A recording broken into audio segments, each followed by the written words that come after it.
चलो तो शुरू करते हैं। थर्मल स्टेबिलिटी की हम बात कर रहे थे। कल के लेक्चर में हमने लिथियम नाइट्रेट और सोडियम नाइट्रेट की थर्मल स्टेबिलिटी कंपेयर की थी। तो बताइए किसकी थर्मल स्टेबिलिटी ज्यादा थी। तो थर्मल स्टेबिलिटी हम कंपेयर कैसे करें।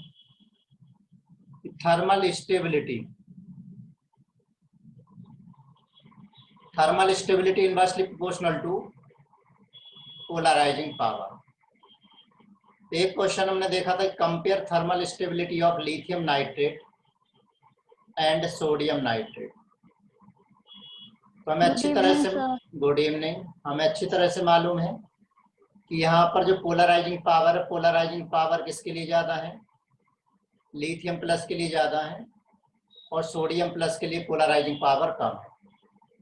इसका मीनिंग ये है कि लिथियम नाइट्रेट की जो थर्मल स्टेबिलिटी वो कम होगी और सोडियम नाइट्रेट की थर्मल स्टेबिलिटी ज्यादा होगी।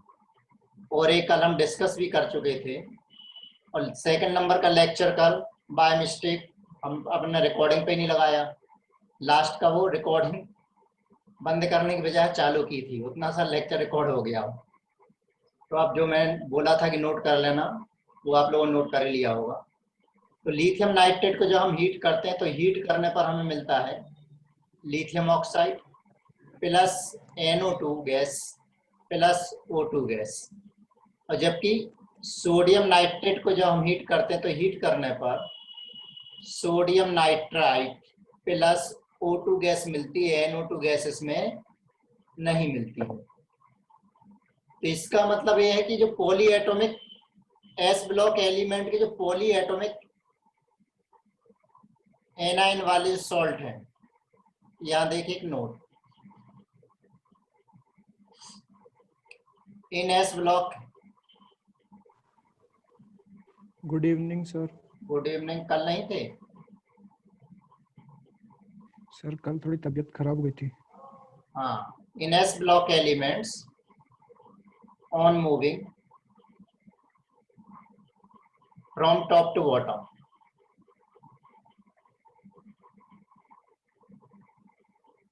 On moving from top to bottom, ऊपर से नीचे की तरफ जब हम मूव करते हैं तो thermal stability of polyatomic anion increases.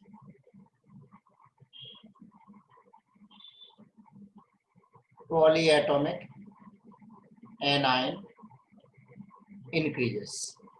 तो थर्मल स्टेबिलिटी का ऑर्डर डाउन द ग्रुप क्या होना चाहिए पॉलीएटॉमिक वाले में। यहाँ ध्यान देना Aryan, thermal stability inversely proportional to polarising power. तो थर्मल स्टेबिलिटी लिथियम नाइट्रेट की कम, उससे ज्यादा सोडियम नाइट्रेट, उससे ज्यादा पोटेशियम नाइट्रेट, उससे ज्यादा रुबिडियम नाइट्रेट क्योंकि डाउन द ग्रुप बढ़ेगी, उससे ज्यादा सीजियम नाइट्रेट। ये थर्मल स्टेबिलिटी किसकी हो गई, एस ब्लॉक के नाइट्रेट की हो गई है। ठीक, अब इसी तरीके से बेरिलियम नाइट्रेट ले लें हम। बेरिलियम नाइट्रेट, उससे ज्यादा मैग्नीशियम नाइट्रेट। बेरिलियम मैग्नीशियम के बाद आता है कैल्शियम, कैल्शियम के बाद स्ट्रोंशियम, स्ट्रोंशियम के बाद बेरियम नाइट्रेट। लेकिन यहाँ पर एक चीज का ध्यान रखना, क्या ध्यान रखना है कि जो MnO3 है, इनको जब हम हीट करते हैं तो हीट करने पर यहाँ पर MO plus NO2 plus O2 मिलता है। M यहाँ पर क्या है, M यहाँ पर क्या है, M इक्वल टू यहाँ पर अल्कलाइन अर्थ मेटल।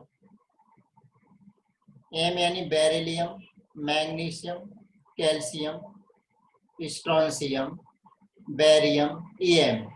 तो इनको हीट करेंगे तो डायरेक्ट हमें क्या मिलेगा, metal oxide plus NO2 gas. जबकि लिथियम और सोडियम के केस में लिथियम नाइट्रेट ऑक्साइड दे रहा है, सोडियम नाइट्रेट ऑक्साइड नहीं देता है। और देखते हैं कार्बोनेट में, लिथियम कार्बोनेट, इसकी थर्मल स्टेबिलिटी कम, सोडियम कार्बोनेट ज्यादा, पोटेशियम कार्बोनेट और ज्यादा, रुबिडियम कार्बोनेट और सीजियम कार्बोनेट। सब सुन रहा है? Yes beryllium, sir. हाँ सर। मैग्नीशियम, बेरिलियम मैग्नीशियम के बाद क्या आता है? कैल्शियम, पोशाक, स्ट्रोंशियम और बेरियम। ठीक है, अब यहां पर देखिए बहुत ही इंटरेस्टिंग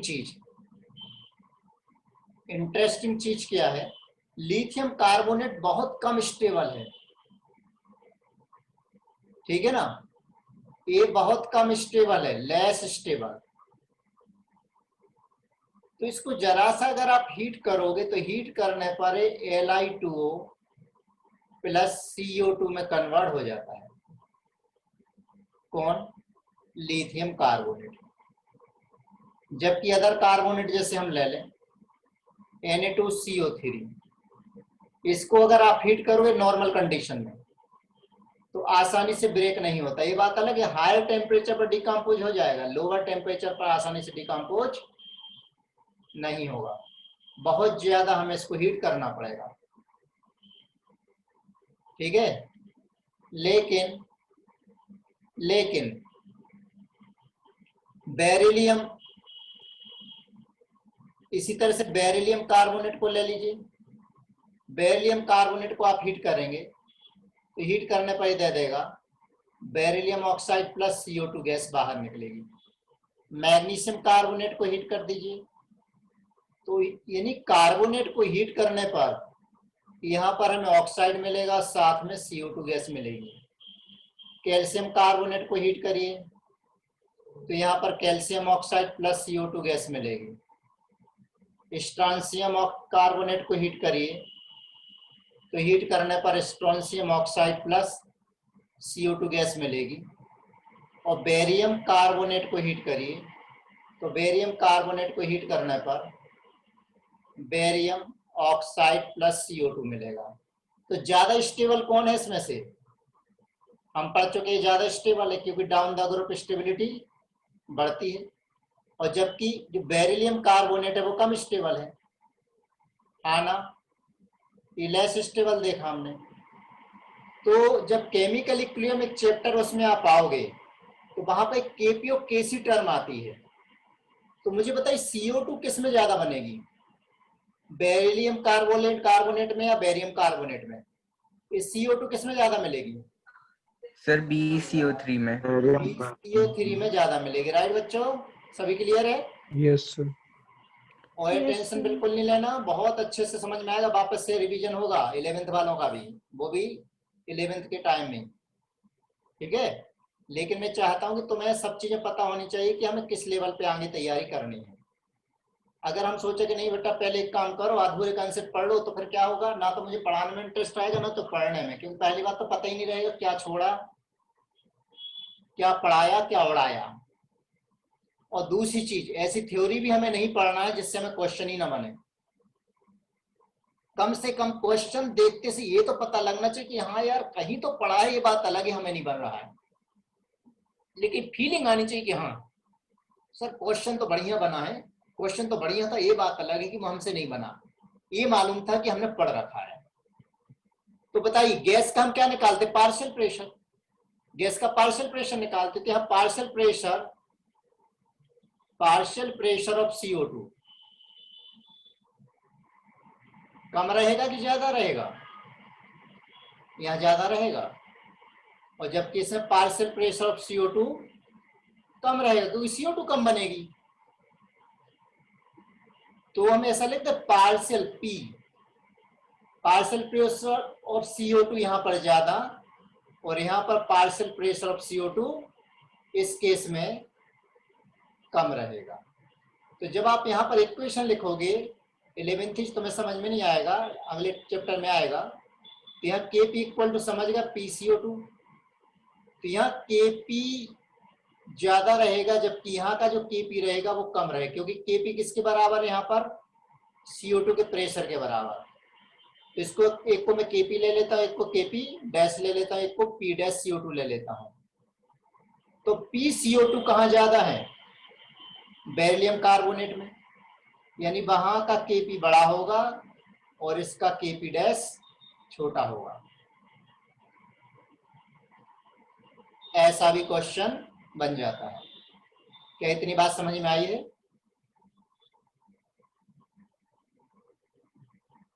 डाउन द ग्रुप क्या होता है? कम होता है।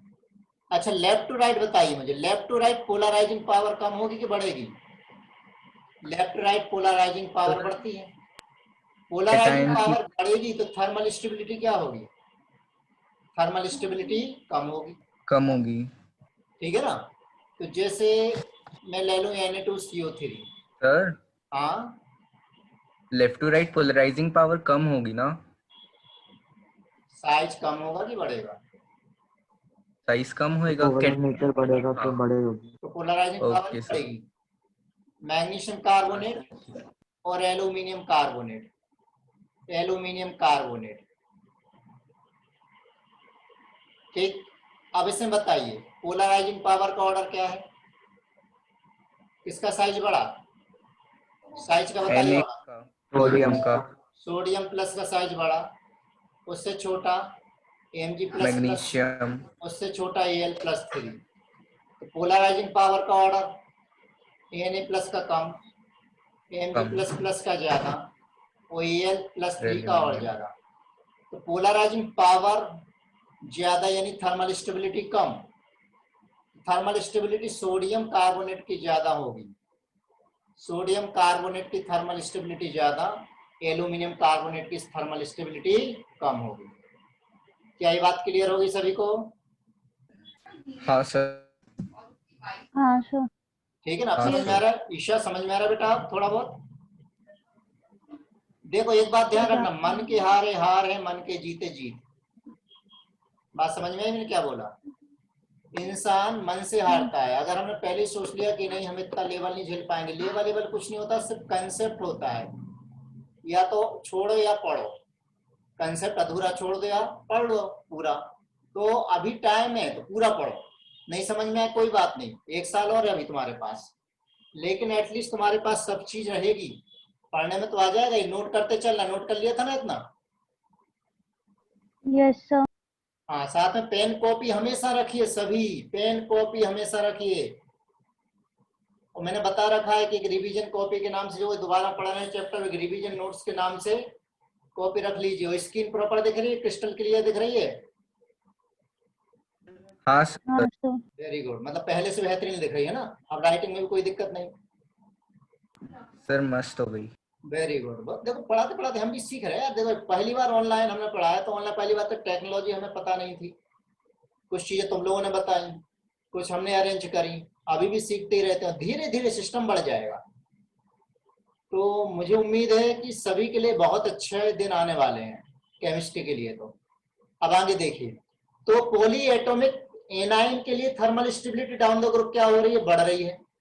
ठीक, अब जब बढ़ रही है तो सल्फेट का ले लें हम, जैसे सोडियम सल्फेट, पहले लिथियम सल्फेट नहीं लिखा मैंने, lithium sulphate Li2SO4, sodium sulphate Na2SO4, sodium का potassium sulphate K2SO4, rubidium sulphate Rb2SO4 और सीजियम सल्फेट।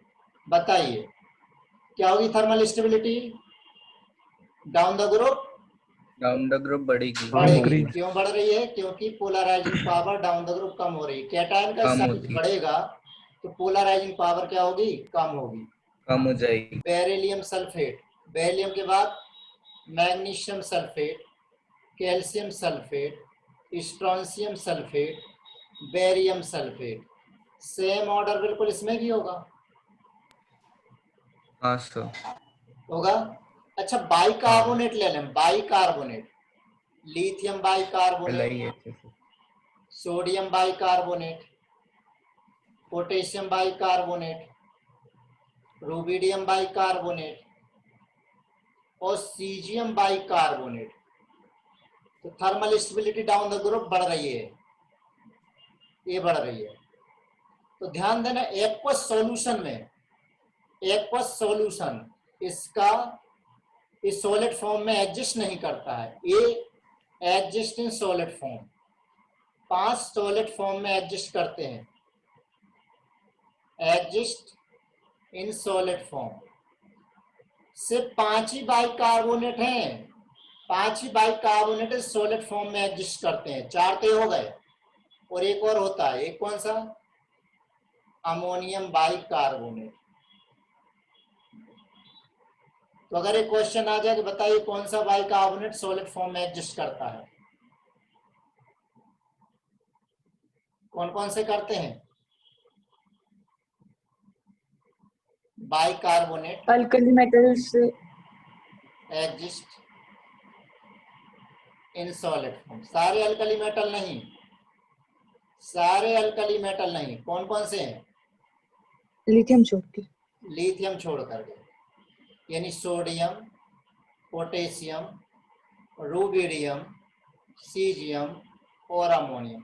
यस नो बोला करो, देखो उससे क्या होता है, हमारा भी हौसला बढ़ता है, हमें पता लगता है कि सुन भी रहे हो कि नहीं सुन हाँ रहे हो। सर।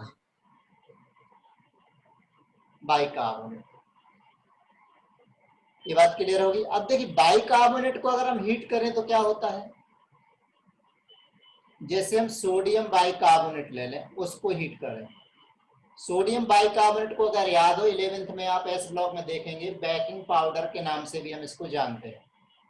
इसको अगर हीट किया जाए तो हीट करने पर ये बना लेता है sodium carbonate plus CO2 gas plus H2O, इसमें कन्वर्ट हो जाता है, बाइकार्बोनेट सारे इसमें कन्वर्ट हो जाते हैं। अमोनियम कार्बोनेट को हीट करिए, अमोनियम कार्बोनेट को हीट करिए, क्या मिलेगा, अमोनियम, ये तो कार्बोनेट ले लिया मैंने, अमोनियम बाइकार्बोनेट को हीट करिए तो पहले तो क्या मिलेगा, ammonium carbonate, ammonium carbonate plus मिलेगा H2O प्लस CO2, लेकिन अमोनियम कार्बोनेट भी स्टेबल नहीं होता है, इसको भी हीट करने पर ये अमोनिया गैस और CO2 गैस और H2O दे देता है। तो कार्बोनेट को जनरली हीट करने पर, सोडियम, पोटेशियम, रूबिडियम, इनके कार्बोनेट को हीट करने पर जनरली कोई गैस नहीं निकलती है, लेकिन बाइकार्बोनेट को हीट करते हैं तो CO2 गैस निकलती है। क्या ये बात क्लियर हो गई? Yes sir. Yes sir. बस देखो लर्न नहीं करना, इनको रीड करना, बस रीड के मतलब देख देख के लगाना। जैसे मैंने अभी ऑर्डर लिख दिया है तो आपको क्या करना, देख के ऑर्डर कोशिश करना है कि बन रहा है कि नहीं बन रहा है, और पुराने जो भी हो चुके उनको रिवाइज करने की कोशिश करना है। अब यहाँ पर एक चीज और देखिए, बहुत बढ़िया, क्या बताना तो नहीं भूल गया, चलिए कोई बात नहीं। कार्बोनेट जितने भी हैं, हाँ यहाँ देखिए एक फार्मूला होता है वॉशिंग पाउडर, एक वॉशिंग पाउडर, ये आपने पढ़ रखा है, वॉशिंग पाउडर नहीं वॉशिंग सोडा। वॉशिंग सोडा का फार्मूला बचपन में हमने 10th 9th में कहीं पढ़ रखा है, जिसमें 10 वाटर मॉलिक्यूल भी होते हैं, ये सॉलिड हाँ फॉर्म। सर। तो अगर हम वॉशिंग सोडा को हीट करते हैं Na2CO3.10H2O, तो हीट करने पर ये वाटर मॉलिक्यूल को बाहर निकाल देगा, जैसे अभी 9H2 बाहर निकाले, अभी भी सॉलिड है। तो जब ये वाटर बाहर निकालता है तो इस प्रोसेस को हम क्या बोलते हैं, इस प्रोसेस को हम क्या बोलते हैं, removal of water is called efflorescence. Efflorescence क्या कहलाता है, efflorescence removal of crystalline water on heating partially और फुली। तो क्रिस्टलाइन वाटर को बाहर निकालना क्या कहलाता है? एफ्लोरोसेंस कहलाता है। अब अगर हम इसको, अगर हाई टेम्परेचर पर तो गैस फॉर्म में रहेगा, वेपर फॉर्म में रहेगा, और अगर हम इसको हीट करेंगे तो हीट करने पर वापस से हमें क्या मिलेगी? फिर से वाटर वेपर मिलेगी। और अगर हीट करेंगे तो हीट करने पर नॉर्मली हमें कुछ नहीं मिलेगा। ये बात अलग, हाई टेम्परेचर पर तो आप हीट कर दो तो कुछ ही मिल जाएगा, सोडियम ऑक्साइड में फाइनली कन्वर्ट हो जाएगा। ये बात भी क्लियर हो गई है? ठीक, Yes, यहाँ भी sir. कोई समस्या नहीं आनी चाहिए। इसी तरीके से जैसे हम जिंक कार्बोनेट को हीट करें, देखो एक्शन ऑफ हीट आप तुम लोगों को लर्न भी हो रही होंगी। ये क्या बनाएगा? ZnO प्लस हाँ सर। बन गया। कॉपर कार्बोनेट ले लीजिए, इसको आप हीट करिए तो बन जाए copper oxide plus CO2। Silver carbonate को हीट करिए तो हीट करने पर क्या मिलेगा? Silver oxide plus CO2। ये बात अलग है, सिल्वर के जो ऑक्साइड हैं या सिल्वर के जो सॉल्ट हैं वो हाई मेटल में कन्वर्ट हो जाते हैं, बैलेंस हम कर सकते हैं। तो इतनी बात समझ में आ गई होगी।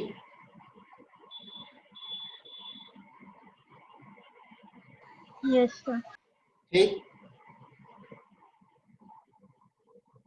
थर्मल स्टेबिलिटी को और कंपेयर करिए। देखिए क्या होता है कि अगर आपको 50 किलो का वजन लेके दौड़ना है एग्जाम में, और मैं आपको डेली 20 किलो का वजन सर पे रख करके दौड़ाऊंगा, तो बताइए क्या रेस में आप जीत पाएंगे? नहीं सर। तो मुझे 50 किलो का अगर वजन रख के दौड़ाऊं तो जीत पाओगे? डी में 50 से ज्यादा रख करके प्रैक्टिस करानी पड़ेगी। हाँ सर। बात समझ में आई ना? हाँ, तो एग्जाम हाँ, कैसी हमें देना है, किस टाइप की हमें क्वेश्चन को फेस करना है, वो आपको अभी से क्लियर होना चाहिए कि अच्छा ऐसा पढ़ना है, अगर ऐसा नहीं पढ़ा है तो सब फर्जीवाड़ा चढ़ गया है। तो यहाँ देखिए चलिए थर्मल स्टेबिलिटी के लिए मैंने दिया आपको जिंक सल्फेट, कैडमियम सल्फेट और मर्क्यूरी सल्फेट। तो मुझे जल्दी से पोलराइजिंग पावर का ऑर्डर बताइए, लास्ट लेक्चर में भी शायद हम डिस्कस कर चुके थे। सर Hg का सबसे ज्यादा होगा। राइट, Hg प्लस प्लस का पोलराइजिंग पावर ज्यादा, कैडमियम प्लस प्लस का कम, डाउन द ग्रुप यहाँ पर बढ़ता है। कहाँ पर? यहाँ डी ब्लॉक में, इस वाले केस में। अब पोलराइजिंग पावर ज्यादा, इसका मीनिंग क्या? Thermal stability, zinc plus plus की पोलराइजिंग पावर कम तो थर्मल स्टेबिलिटी ज्यादा। ठीक है, दूसरा ले लें, एक और क्वेश्चन ले लें, कॉपर सल्फेट, मैग्नीशियम सल्फेट और कैल्शियम सल्फेट। बताइए, पहले तो आप पोलराइजिंग पावर को कंपेयर करिए। कॉपर, कैल्शियम, मैग्नीशियम में से पोलराइजिंग पावर किसकी ज्यादा होगी?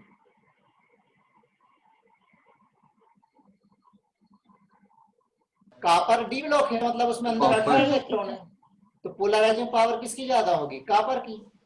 कॉपर की। ठीक है ना, उससे फिर कम उसके किसकी बाद होगी? उससे कम किसकी होगी? मैग्नीशियम की। और मैग्नीशियम से कम मैग्नीशियम। किसकी होगी? कैल्शियम की। कैल्शियम। तो पोलराइजिंग पावर ज्यादा नहीं, थर्मल स्टेबिलिटी कम। Right, next iron sulphate, beryllium sulphate, ferrous sulphate, beryllium sulphate और सोडियम सल्फेट। बताइए पोलराइजिंग पावर का ऑर्डर। पोलराइजिंग पावर हमें कैसे देखना है? कैटायन का साइज छोटा, पोलराइजिंग पावर बड़ा, तो डी ब्लॉक की पोलराइजिंग पावर ज्यादा होगी, यानी Fe प्लस प्लस की ज्यादा, उससे कम, उससे कम। सोडियम। हाँ, सोडियम है, सोडियम बेरिलियम, नहीं, बेरिलियम की, सॉरी। बेरिलियम, उससे कम सोडियम। तो बात समझ, हाँ सर। ऐसा तो नहीं लगे सर एक बात समझ में आ गई, जो आप लिखते हो वही ऑर्डर होता है, ऐसा तो नहीं कुछ समझ गए? नहीं सर।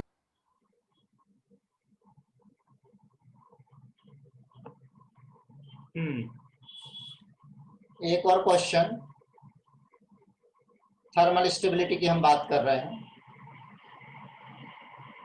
तो बेरिलियम सल्फेट, मैग्नीशियम सल्फेट और लिथियम सल्फेट, बताइए। पहले तो आप पोलराइजिंग पावर कंपेयर कर लीजिए। पोलराइजिंग पावर किसकी ज्यादा? साइज कंपेयर करो। बेरिलियम की। हाँ, बेरिलियम का साइज सबसे छोटा, उससे बड़ा साइज मैग्नीशियम का, उससे बड़ा लिथियम का। तो पोलराइजिंग पावर जस्ट रिवर्स हो जाएगी। तो ये हमारा ऑर्डर हो गया। अब थर्मल स्टेबिलिटी इनकी बताइए।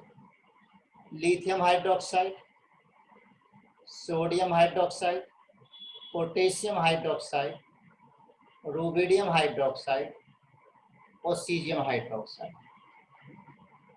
इसी तरीके से beryllium hydroxide, magnesium hydroxide, calcium hydroxide, strontium hydroxide और बेरियम हाइड्रोक्साइड। कैसे बताइए? अरे क्या सोचना है इसमें? पॉलीएटोमिक एनायन है, पॉलीएटोमिक का मतलब एक से ज्यादा एनायन है। CrCaMgDe। डाउन द ग्रुप बढ़ेगी, सर डाउन द ग्रुप। हाँ ठीक है। हाँ सर। अच्छा मुझे बताइए, अगर बेरिलियम हाइड्रोक्साइड को हीट करता हूं तो हीटिंग पर क्या मिलेगा?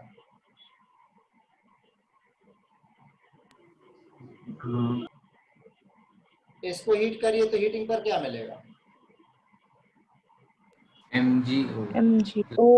इसका मतलब ये होगा कि MgO में अगर हम वाटर मिला दें तो क्या मिलेगा? GOH होल्ड का इसका एक्वस सॉल्यूशन।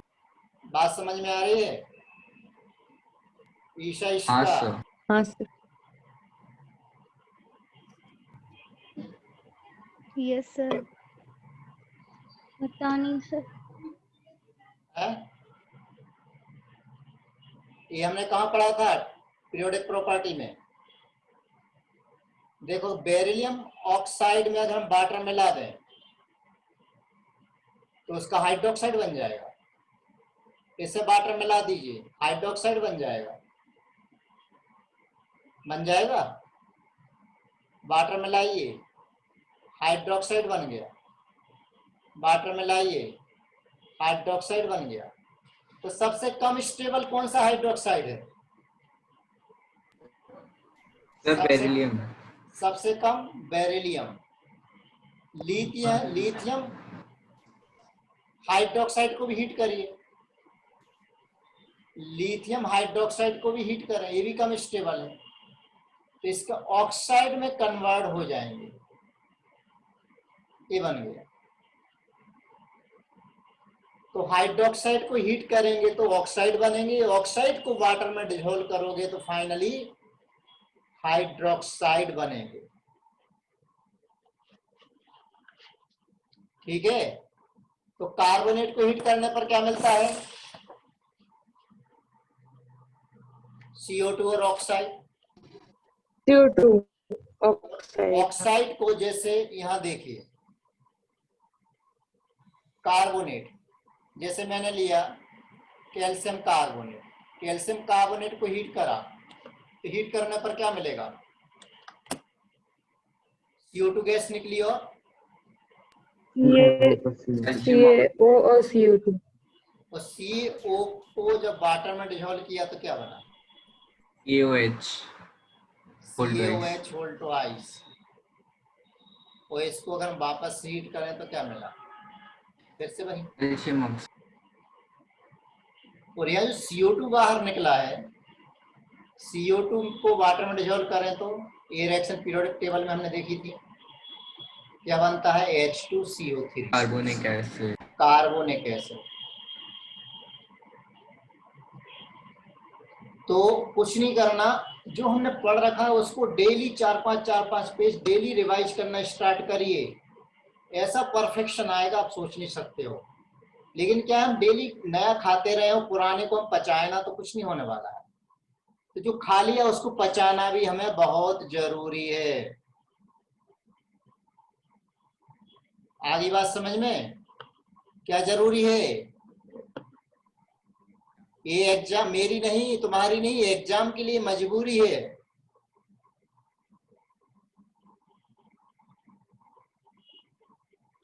सभी नोट करते चल रहे हैं? हाँ सर।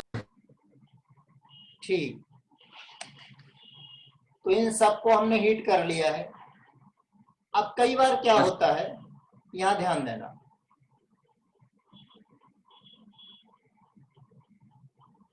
मेटल कार्बोनेट को जब हम हीट करते हैं तो क्या मिलता है हमें? ऑक्साइड और CO2 नॉर्मल कंडीशन में। हाई कंडीशन में बात अलग है।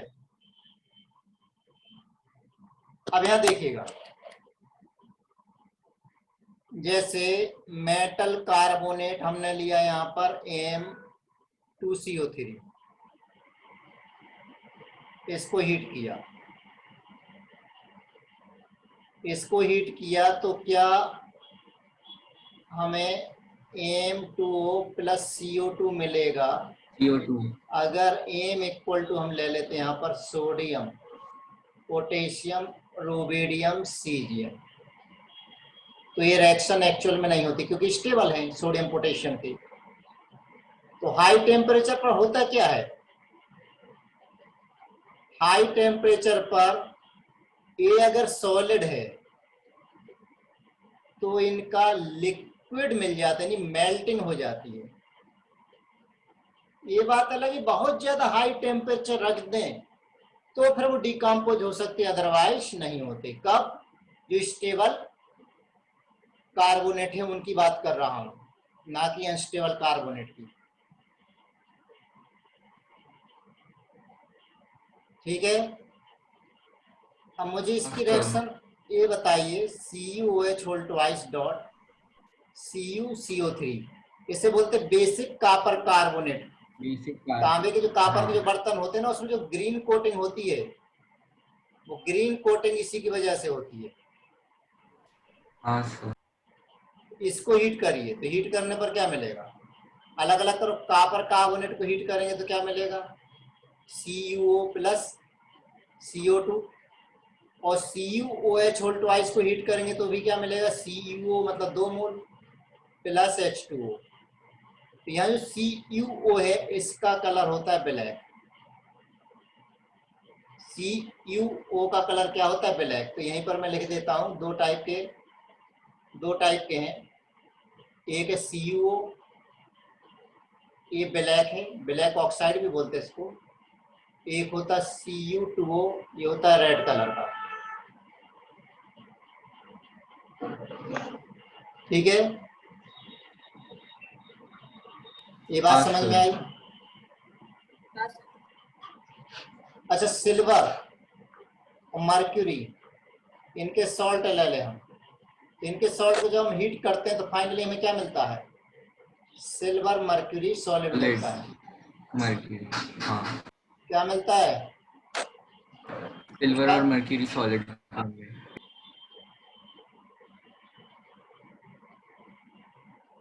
पोशाक आवाज नहीं आ रही? हाँ सर आ रही है। देखिए हमें नहीं आ रही ना। इसको हीट करो तो मिला Ag2 और CO2। तो सेम टेम्परेचर पर, अलग से हीट करने की जरूरत नहीं है, उसी टेम्परेचर पर ये सिल्वर में और O2 में ब्रेक हो जाता है, यानी क्यों, स्टेबल नहीं। सिल्वर नाइट्रेट, सिल्वर नाइट्रेट को हीट करिए तो मिलेगा Ag2O plus NO2 plus O2। और एक्शन ऑफ हीट वो इसको हीट कर देंगे उसी टेम्परेचर पर, तो Ag+O2। ठीक वैसे ही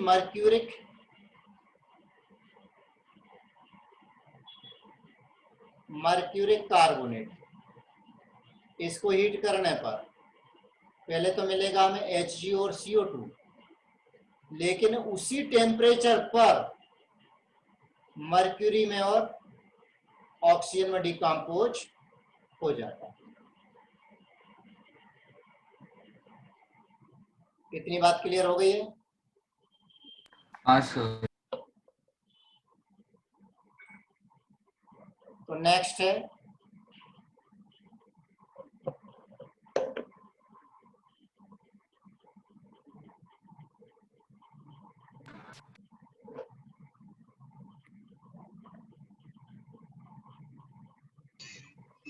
सर 1 मिनट थोड़ा ऊपर कर दीजिए।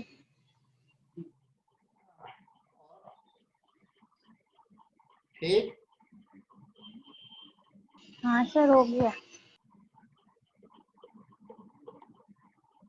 तो आगे बढ़ा दो इसको। Yes sir.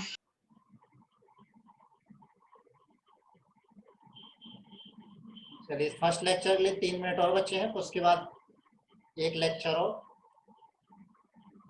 अब बाइकार्बोनेट में देखिए, यहाँ पर वापस से बता रहा हूँ 1 बाय 1 बाइकार्बोनेट का। ये सारी रिएक्शन 11th में है, मैक्सिमम रिएक्शन एस ब्लॉक में, पी ब्लॉक में। बाइकार्बोनेट जैसे मैंने लिया AmHCO3,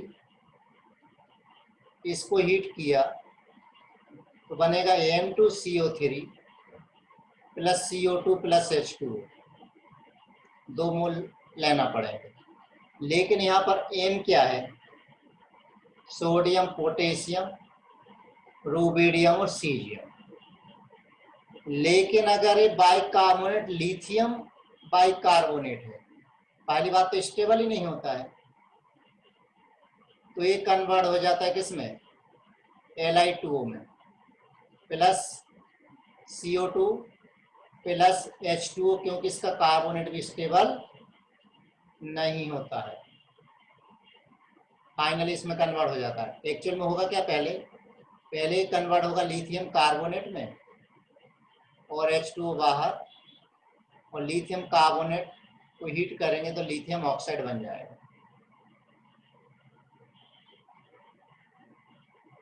कैल्शियम बाइकार्बोनेट,